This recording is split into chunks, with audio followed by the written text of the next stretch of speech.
British communists singing the anthem of an international communist movement most accept no longer exists.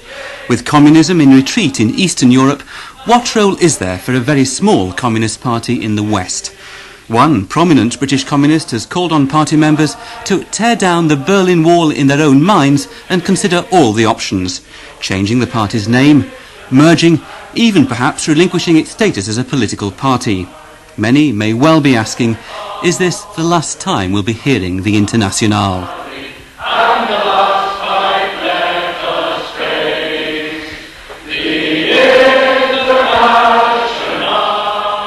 1989's been a bad year for the communist old guard in Eastern Europe. It was also the year that Gordon MacLennan bowed out, of his own accord, as leader of the Communist Party of Great Britain. The reform process in Eastern Europe I welcome unreservedly. I think it will be of great benefit to socialism and to humanity. The Berlin Wall being breached is the latest and most potent symbol of the end of the Cold War. I am happy with that.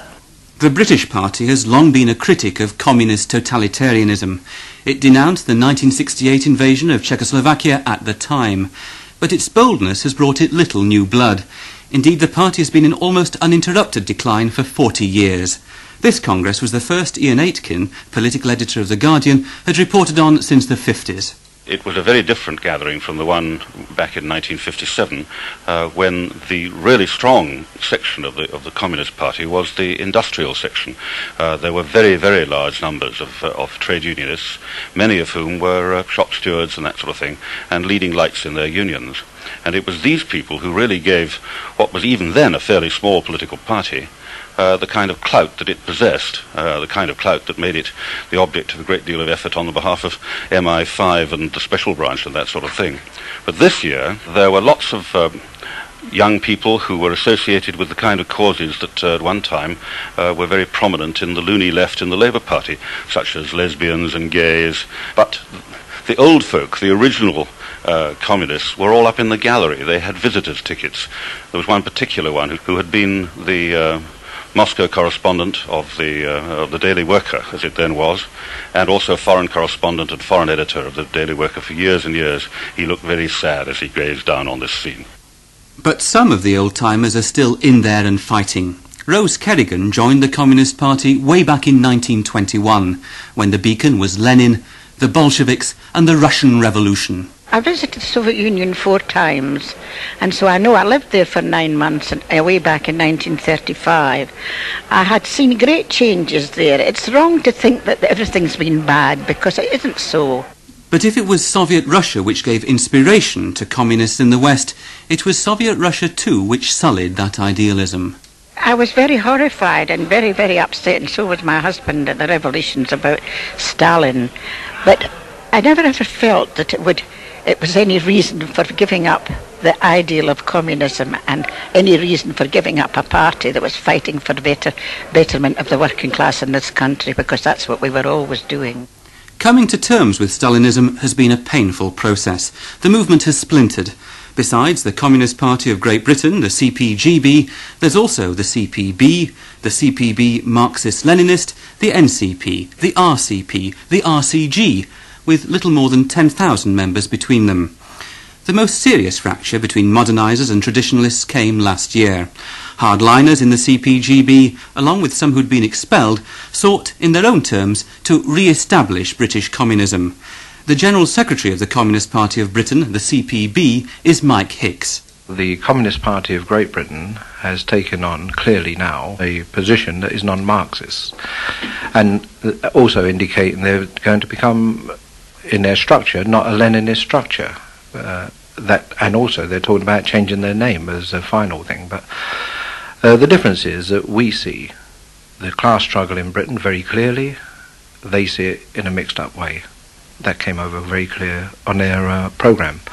Our programme is clear. It's a concise programme that's for political change in this country through political struggle, both parliamentary and extra-parliamentary, ending up in a government of a Labour government, of a new type of Labour government, that will take into account the feelings of the masses of the people.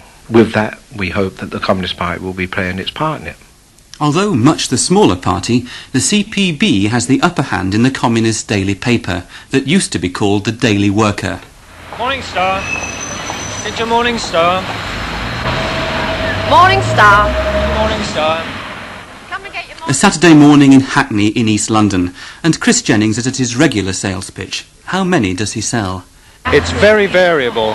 We come up here with about 10 to a dozen papers, and we can have a bleak morning which maybe sell only a couple or three, and then sometimes we can sell 8, or on a very good occasion we sometimes almost sell out. It's strange, isn't it, because the East End once used to be a communist stronghold. I mean, not far from here there was once a communist member of parliament, and here you are selling what's supposed to be the workers' paper, and it sells perhaps 10 or a dozen copies if you're lucky. Yes. What has happened in the East End, and I suppose amongst working people's awareness, and the sort of that a lot of people have become quite anaesthetised to what is happening politically. But nevertheless, it is encouraging sometimes, the reactions we get, and particularly when certain other major issues are on, like the miners' strike or the ambulance strike. We get a lot of encouragement from people who just come by, you know, suddenly when things do surface, big issues like that. The Morning Star, the paper for peace and socialism. It now apparently sells about as many copies in the Soviet bloc as it does in Britain. Mary Browning also lives in Hackney, but she's a member of the CPGB, and they've no time for the traditionalist approach of the Morning Star. So what does her brand of communist do? We're involved in campaigns against the through roads, which are threatening to divide our borough in 4. We're involved in campaigns with the anti-apartheid movement. We've been involved in solidarity work with the Turkish and Kurdish refugees in our borough. A whole variety of issues right across the range. You'll find communists deeply involved in them. Nothing very revolutionary in that. Indeed, nothing to embarrass a church group or community association. Who then are today's communists? I don't know, I think they're ordinary people really. We've got quite a mixture in our branch. It goes from, we've got one member who's celebrating 50 years in the Communist Party at the beginning of next year. Quite a few sort of people in their 20s like myself, a few people in between. We do a variety of different jobs. We've got a lot of single parents in our branch. The number is rising steadily. I think we've got about 4 or 5 now. The Communist Party may have shed its old culture of the shop steward's party, the preserve of skilled manual workers, but it's not gained any cohesive new identity. Ian Aitken's parents were foundation members of the Communist Party, but sentiment plays no part in his political perspective. They're a ludicrous organisation. They've fallen from, I think, probably somewhere around 70,000 at the height of their popularity, which was largely on the strength of the successes of the Red Army during the war, to a mere 7,500. Not only that, they've jettisoned pretty well all of the things that they stood for, including the central issue of the class war and that sort of thing. If those things don't exist, it's almost impossible to see what conceivable point there is in keeping this party going. The one unquestioned success of the CPGB has been the magazine Marxism Today, which its editor, Martin Jakes, argues with some justice has had an impact extending far beyond the narrow confines of the communist movement. It is not true to say that the Communist Party hasn't enjoyed quite a lot of influence during the course of the 80s. And here there's been a paradox between its own decline and the kind of impression, the kind of impact it's had on a quite significant section of the thinking left, helping to shift them really from ideas of a rather fundamentalist disposition to being much more modernistic. And in that sense, I think the Communist Party has actually played quite an important role, directly and indirectly, in the cultural and ideological modernisation of the Labour Party. It says something when a party's relevance is measured by its influence on a rival party. Martin Jakes has suggested that the Communist Party should eventually explore the possibility of affiliating to the Labour Party. After all, Labour harbours many much further to the left. But most observers believe it would be electoral madness for Labour to welcome communists en masse. 7,000 extra members would be little compensation for 700,000 lost votes.